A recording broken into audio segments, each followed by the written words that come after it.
Bonjour à tous, voici le LG Prada Phone 3.0, le troisième fruit de la collaboration entre LG et Prada, qui nous propose ici un smartphone sous Android avec le design assez classieux qu'on retrouve habituellement chez les mobiles de la marque. On va avoir ici une coque, non pas en cuir comme on aurait aimé le trouver, mais en plastique, ce qui permet d'avoir un produit assez léger.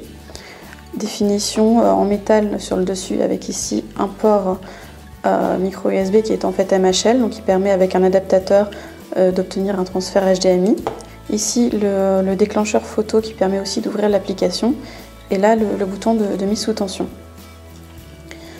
À l'intérieur, et c'est ça qui fait la particularité de ce smartphone, on va retrouver Android Gingerbread habillé d'une surcouche, donc designée spécialement pour ce téléphone, avec donc ce côté noir et blanc assez original par rapport à ce qu'on connaît habituellement. On va avoir quelques icônes qui seront en couleur, les applications téléchargées, ainsi que les applications Google. On va les retrouver dans la catégorie d'ailleurs qui leur est affectée, voilà ici, service Google, dans le menu. Sachant qu'on peut personnaliser tout ça assez facilement. En fait, il suffit de faire un appui long sur les icônes. On va obtenir un petit pinceau ici. On va aller vite quand même. Et on pourra réaffecter d'autres icônes, donc cette fois-ci en noir et blanc, un peu plus harmonieuse avec le reste du téléphone. Donc sur ces petites icônes, il y a Facebook, il va y avoir Gmail et les autres applications principalement utilisées. Navigation par exemple ici. Au-dessous, on retrouve les boutons Android classiques avec le retour Home paramètres qui vont être donc rétroéclairés en blanc mais qui n'apparaissent pas quand on ne les utilise pas. Ça peut dérouter un petit peu à l'usage étant donné qu'on ne se rappelle pas forcément où se trouve la flèche de retour. Mais bon, c'est plutôt facile à utiliser tout de même. On va avoir sur ce mobile un écran Nova Plus donc qui est caractérisé par sa luminosité. Donc si on met la luminosité à fond ici, on va obtenir des blancs particulièrement lumineux, les noirs un petit peu moins, mais ça reste quand même tout à fait agréable à utiliser. Mais il faut rester quand même en luminosité automatique pour économiser un peu la batterie. Niveau résolution, on va avoir du 800 par 480 pixels, ce qui signifie en gros que là par exemple dans le navigateur, on ne va pas pouvoir lire du texte sans zoomer. Voilà, il va falloir zoomer un petit peu pour pouvoir décrypter tout. Ceci dit, ça tourne particulièrement vite.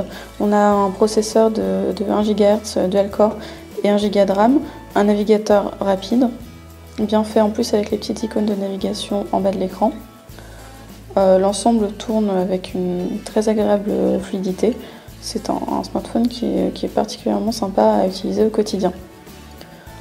On va avoir au niveau des applications particulières à LG un éditeur d'images qui va se trouver juste ici, donc qui permet de modifier un peu ses photos avec des effets ou des cadres créatifs.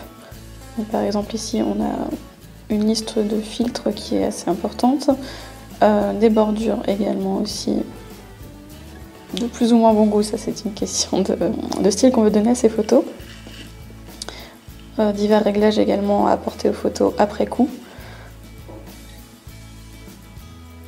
On va retrouver en plus du NFC juste ici, donc c'est pas mal fait non plus. L'application permet de trier les différentes informations qu'on souhaite envoyer à un autre téléphone équipé également d'une puce NFC.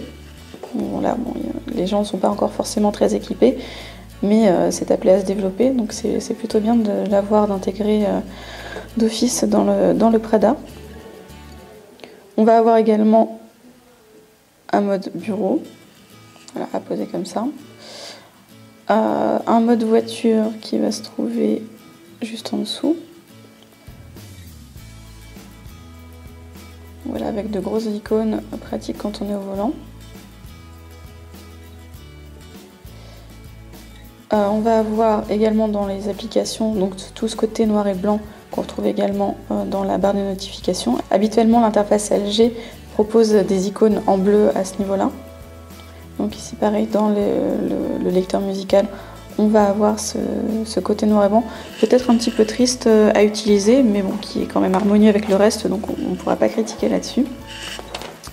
Et tout ça à utiliser avec un kit oreillette plutôt sympa, donc le design a été bien soigné sur le sujet, donc avec des intra-auriculaires comme ceci, qui permettent de profiter d'un son virtual surround qui est assez sympa. Donc ça reste des écouteurs de mobile, donc il ne faut pas en attendre trop, mais LG a apporté une attention particulière à tout ça, donc c'est agréable à utiliser. Pour gérer les applications, voilà, en pinch to zoom, on peut réduire les différentes catégories, dont on peut modifier les titres, on peut en ajouter. Donc voilà, ça reste sympa à utiliser à ce niveau-là. Si on passe rapidement au capteur photo, on va retrouver, donc avec un appui on peut le déclencher, on va retrouver dans l'autre sens un capteur de 8 mégapixels avec un flash LED, donc qui va être ici. Un petit peu sur le côté d'ailleurs, on a tendance à mettre la main devant, donc c'est quelque chose auquel faire attention. Au niveau des réglages, on va avoir donc assez peu de modes, pas de mode macro, mais bon, de près ça fonctionne assez bien. On va avoir au niveau des modes scène, pareil, assez peu d'options, mais c'est relativement suffisant pour un usage classique du téléphone, d'autant plus que le rendu est très correct.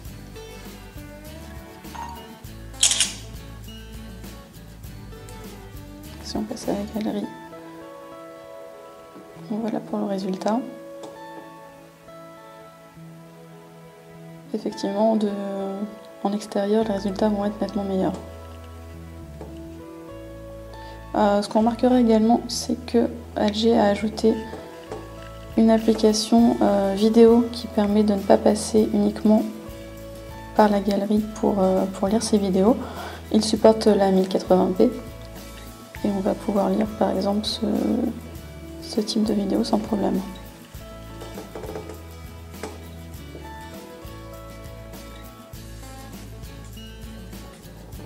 Voilà, le fond est assez sombre, donc on voit peut-être pas super bien.